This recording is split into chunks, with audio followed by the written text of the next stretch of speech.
Assistant ম্যানেজারের জন্য হবে। আর 20 হচ্ছে ইন্টারভিউতে।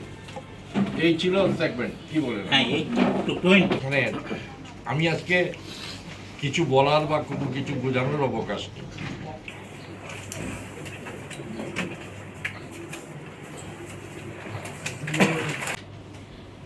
যেটা হচ্ছে 33% ওমেন রিজার্ভেশন থাকবে ওভারঅল। যে বাকিরা যেটা দেবে it is system of the institution যারা রিক্রুট করছে সব জায়গাতে। ইভেন ইঞ্জিনিয়ার ছিল আমাদের এখানে, যখন সিভিল ইঞ্জিনিয়ার নিচ্ছিল তখন চিফ ইঞ্জিনিয়ার একজন ছিলেন। He is no way related to banking, কিন্তু ওনার টেকনিক্যাল নলেজের জন্য আমাদের প্রস্তুত করেছে। এগ্রিকালচারে ছিল।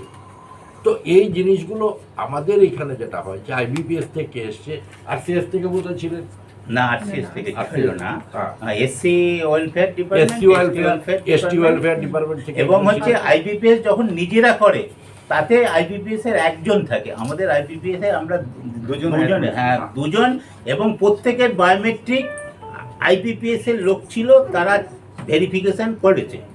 এবং হচ্ছে 658 জন যে আমরা ইন্টারভিউ ডেকেছিলাম, আমরা কিন্তু কারো নম্বর জানতাম না, কে 1 পেয়েছে বা কে 2 পেয়েছে, 25 পেয়েছে, কোনো হিসাব ডিক্লেয়ার হতো না। পার্ট টাইম পিসমিল হিসাবে কোনোদিন মার্কস ডিক্লেয়ার হয় না। একটা পরীক্ষার টোটাল মার্কসটাই ঠিক আছে, এটা তো অসংখ্য মনে হয় আর কি। না, না, আমি জাস্ট জিজ্ঞেস করলাম, না, না, আপনাদের বক্তব্যটা আমার চাই। এটা আমার আপনার ক্লারিফিকেশনটা আপনি পেয়েছেন, কিন্তু আমাদের তরফ থেকে কোনোভাবেই জানা সম্ভব ছিল না যে কে 10 পেয়েছে, কে 100 পেয়েছে। আর ইন্টারভিউতে যে মার্কস পাবে এটা 20% শুধু কনস্টিটিউট, 80% ফ্রম দ্য রিটেন। তো এই জায়গায় দাঁড়িয়ে গলতিটা কোন জায়গায় হয়েছে আমি বলছি, এই ভার্টিক্যাল যেটা 33% ওমেন রিজার্ভেশন থাকার কথা, মানে হরাইজন্টাল থাকার কথা, তা হরাইজন্টাল থাকার কথা।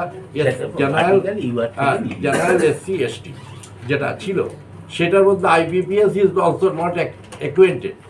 ওদেরও, কারণ অন্য স্টেটে কিছু নেই। এই ত্রিপুরার জন্য এটা 33%, ওই মেরিট বেসিসে 33% নিয়ে নিয়েছে। এটা দিয়ে দিয়েছে। দিয়ে দেওয়া হয়েছে কি হয়তো বা মার্কস বেসিস, যা সিলেকশন হচ্ছে মার্কস বেসিস, আপনাদের এটা আমি এশিওর করছি।